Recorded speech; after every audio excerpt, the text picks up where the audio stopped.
Licence का ये जो बोल रहे हैं कि लाइसेंस वगैरह ये कर रहे हैं ना, तो हमारे लिए ये काम छोड़ देना बेहतर होगा। फिर हम नहीं अफोर्ड कर सकते ये सब। अगर ये लाइसेंस बनाने का सिस्टम है, उन लोग ये जो लाइसेंस के खर्चे हैं, फिर ये लोग जो बोल रहे हैं कि हम स्टेट बनाएंगे इसको, उधर के जो फ्लैट्स है, उधर की जो किराए हैं, उधर की जो दुकानें हैं, वो हमारे पॉइंट से बहुत बाहर हैं। तो हम फिर यही कर सकते हैं कि काम छोड़ सकते हैं और छुट्टी करनी।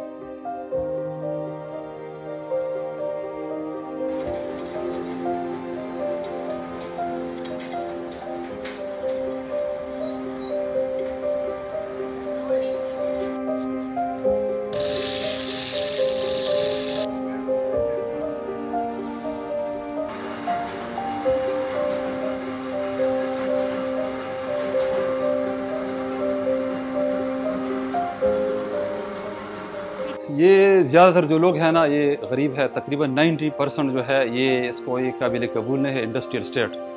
अगर ये इधर कम्यूनिटी बनी है दरा दमखेल में, जो मशराना है, जो असला डीलर है, वो कह रहे हैं कि सारे दरा दमखेल जो है ना, कोतल ताना से स्पिना ताना तक, इसको सारे एरिया को इंडस्ट्रियल जोन का दर्जा दिया जाए।